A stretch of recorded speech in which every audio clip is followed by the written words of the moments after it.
For the first story, am I the a-hole for being completely honest to my biological parents about how my childhood was really awful? I was given up for adoption right after I was born. Unfortunately, my adoption didn't work out, and I grew up in foster care until I turned 18. I'm now 19 and in college. In February, I got a Facebook message from a man claiming to be my father. We messaged back and forth, and while I kept a lot of my childhood details private, we did make plans to meet him and my mother. They weren't married to each other, by the way. When I got to the restaurant, I was very shocked and honestly upset to find my father and mother had brought their spouses, as well as their children, to surprise me. My father's mother, so my grandmother, was also there. I was already feeling very emotional about the whole thing, and seeing everyone there didn't help. So, I sat through an hour of listening to them sharing all about their lives, while I faked smile through everything. Honestly, I feel very jealous that they had kids they really loved, and how they all had really happy lives after ditching me. Then they started asking about me and my parents, and how my Facebook gave very little away about my life. I basically lost it, and started crying like a little bee, lol, and told them how crappy my adoptive parents were, and how crappy foster life was. I was pretty snarky and sarcastic when I said that I'm glad their lives worked out for them, because mine sure as hell didn't. I couldn't stop crying, and my father had to drop me back home. He was very apologetic. I feel very crappy about it. I made my mother and father cry at the restaurant. They were really nice people. I got a few messages from my mother and father separately where they've been apologizing and if they could make it up to me. My mother in particular seems really upset by everything, and I hate that I may have messed up her happy life. Her last message basically said that she's been unable to sleep and wants to see me again. I've been ignoring their messages and just been focusing on school instead. Am I the a-hole? Maybe I should have been more honest before the meetup. Now for the top comments. No a-holes here. You have a right to your life. And they have probably spent the last 19 years clinging to the idea that you had a better life than they could give you, being hit by the reality that their happiness now is built on the opportunities they had by condemning you to misery has probably hurt them quite a bit, but that's not your fault. Yeah, but they're pretty close to being the a-hole for bringing everyone with them to what should have been a personal meeting. They messed up, sure. Doesn't seem like they were being intentionally malicious though. Stupid and hurtful, but I wouldn't judge them a-holes for it. No a-holes here, but it was a bad call. Not the a-hole. Bringing their families with them must have felt like a kick on the teeth, because it was a glimpse of something you never had. It was too much too soon. I can completely understand why this was overwhelming. Yes, that's just cruel, even if Opie was raised in a happy household. Not the a-hole. The bio parents sounded like they thought Opie had a good life with adoptive parents and wanted to link the families. To their horror, that wasn't the case. They are still a-holes though, not the a-hole. Hey, I hope you're alright. This sounds massively complex and as if there is a lot of trauma. I don't think this is a case for this sub. Please reach out to a friend. Maybe your university campus has a psychologist you could speak to. Wishing you all the best, an internet stranger. Thanks. I've just been very busy with school, and it's kept my mind off this situation. I'll get therapy once I graduate and have health insurance. Lol. Now for the next story. Am I the a-hole for not meeting my bio family and responding to the message they sent me with a simple no thanks? I am not sure how to start a post off, but I'll try to give a bit of background information, I guess. Oh, and in any case it is important, I am 25 male, and the parents are probably in their late 40s to early 50s. Long story short, I was put up for adoption by these people, got adopted, got placed out of my adoptive parents' house when I was 9, and spent the remainder of my youth in and out of foster homes and placements. Fortunately, I never had that much of a problem. I quickly got used to it, and when I was 18, I managed to get myself into college and it all worked out for me. I got a good job now, a lovely girlfriend, a ton of friends who I consider family, and I am happy to be honest. I ended up receiving a very long message from a woman in one of my social media accounts, and it boiled down to a load of excuses as to why they gave me up, primarily centering around their age, early 20s, conservative upbringing, they weren't married, and their parents forcing them. They then started telling me about themselves and what they referred to as my siblings. They finally finished that off with stating their desire to meet me and that they wanted me to be a part of their family. Now, I don't hold much against these people. I know it may seem like that, but I don't. It's a case of not caring, if anything. I have never longed to meet them, search them out, or anything of that sort. I just never had a desire to know them. It wouldn't change anything anyway. I ended up responding with a simple no thanks, and followed that up by telling them not to contact me anymore. I figured that would be the end of it, but I couldn't be more wrong.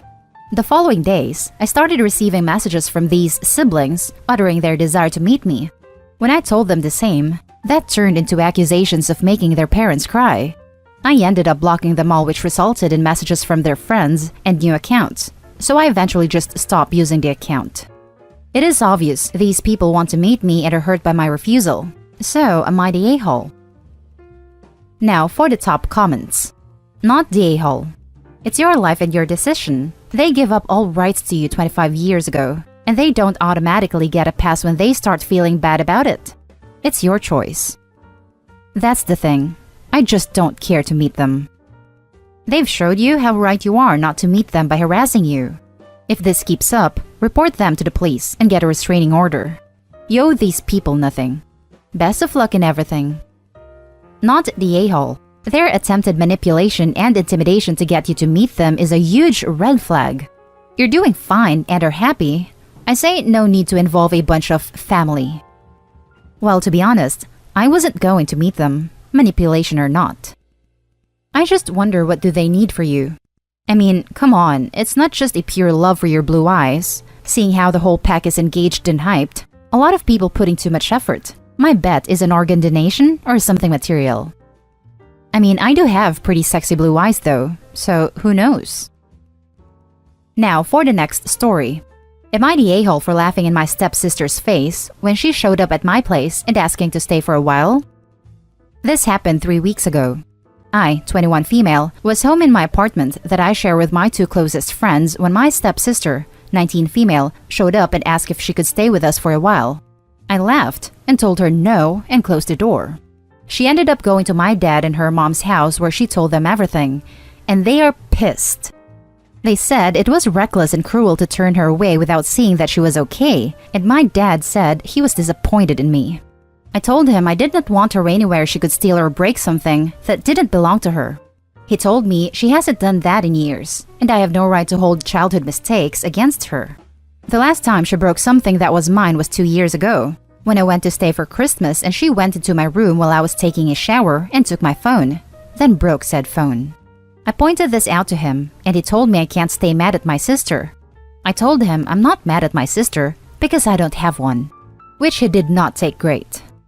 Then my stepsister started bugging me with how mean it was that I laughed at her, and how she's changed. I asked if she changed enough to want to apologize for the crap she did, and maybe even pay me back.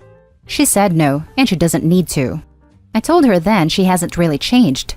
She tried to get me to believe her by her just saying it. All 3 are currently muted by me, so I don't have to take their crap. Am I the a-hole? Adding more details which I didn't make clear enough. She has constantly stolen and broken things that were mine. She was a child when it started, which you could dismiss. You could say that being 17 when the phone thing happened, she was still a child, valid. But when it is a long pattern of the same behavior, of taking other people's stuff without permission, and then either through carelessness or force break stuff, it makes me not trust her or want her in my place, where I live with others and rent, when her damage would cost me a lot more. She has never apologized or made any effort to make amends for it, so I have no reason to take her word for it. Now for the top comments. Not the a-hole. Trust is hard to earn, yet so easy to break.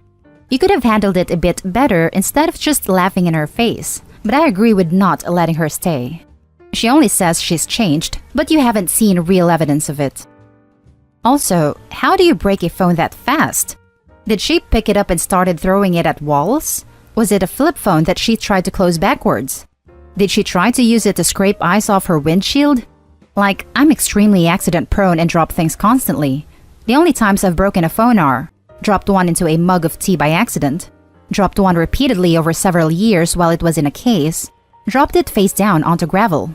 How do you just wander into somebody's room and just break a phone? I'm genuinely confused about the logistics here. Edit. My point is that it's extremely unlikely to me that this was an accident because again, how? Not the a-hole. You owe her nothing. She's not your dependent and you hold no responsibility to her. Why weren't her parents her first call? I would form a hard boundary. Tell your dad that you will not discuss her anymore. If he tries to bring her up, you will end the conversation. He forced her into your life and now is an adult. You have made the decision to cut her out. I'm taking a bet mommy and daddy got tired of her crap and told her to find some place to get lost for a few days, or she had a tantrum and run away. She then decided to crash at Opie's place. Opie's parents wanted a few days of peace, which is why they're pushing back about the brat being back home. Now for the last story. Am I the a-hole? Taking in niece and sharing awful texts. My niece is a college senior with a 3.5 GPA with a double major. She is a beautiful young woman that makes the room brighter when she walks in. She has a great wit and even better laugh. For 6 months, my sister-in-law cut down our 20-year-old niece on a daily basis over everything. They didn't like her boyfriend. They didn't like her coming home late. They didn't want her having guests over in their shared home when the parents were gone. During this time, they would routinely make cutting comments comparing her to an aunt that died of a drug overdose, threatened to call the cops over her coming home late from curfew, called her a W on a routine basis, and just blasted her for everything that they didn't believe in their my way is the only way ways. When we noticed our niece was getting really bad with this mental abuse, we decided enough was enough and time to stay with us for a while. Our niece immediately began to flourish, but our relationship with my wife's sister and her husband plummeted. They wanted us to instill rules we wouldn't do and wanted us to make it hard on our niece so she would go back home. Instead, we gave her a loving and nurturing home with a family that does things together, shows affection, and helps each other out on individual problems. I went from having 3 children to 4, as there is always room for one more at the table. My niece began to flourish, and that is all we cared about. A few weeks later, during our family vacation with our niece in tow, my sister-in-law blew up our phones for 6 straight hours. My wife was getting very upset, and out of frustration, I showed a text to my niece which contained absolutely terrible things said about her by her own mother. I felt it was both BS our family vacation was getting wrecked, and I felt she had a right to see what her mother was saying about her. Our relationship continued to deteriorate with my sister-in-law. We continuously encouraged our niece to repair the relationship, and after a few months, while still living with us, our niece began seeing her parents for meals. It was during this time my niece was told that my daughter was an ass by my niece's grandfather and that my niece should get out of my house. Because of this, we cut off our 17-year-old daughter from seeing them until they apologized, which they have refused to do. During this refusal, I admitted, actually proudly, about sharing the text because there is only so much a man can take, and after learning they called my daughter an ass, they needed something in return. Now they are saying I am the a-hole. What do you think? Now for the top comments. Not the a-hole. Your sister-in-law's acts can only be described as utterly abusive and inconsiderate. That being said, I would be careful about sharing your niece the text because it can make her mental health worse. She may have a right to know what is being said, but it may do more harm, possibly for years, in the long run. Thank you for taking the time to weigh in. This has been a very tough situation for all of us. My niece is thriving now, so I know we did right by her. See, that's where I'm having a hard time deciding if this is not the a-hole or everyone sucks here. I think it's great that you're there for your niece and trying to help her through all this. But why, when you were trying to get her away from the emotional abuse, would you show her those text messages? And don't say because you felt she deserved to see what they were saying about her because that's BS. She had to listen to that while she lived with them. I'm sure she realized that they were being a-holes. I showed the texts to my niece which contained absolutely terrible things said about her by her own mother. We continuously encouraged our niece to repair the relationship. Stop doing that. They're abusive towards her. She doesn't need to know about them. You should go no contact. Not the a-hole. Thank you. And that's the end of this video, folks. As always, leave a comment and hit like and subscribe. And if you want more of this content, turn your notification on to get updated on the latest videos. And I'll catch you in the next one. Stay safe.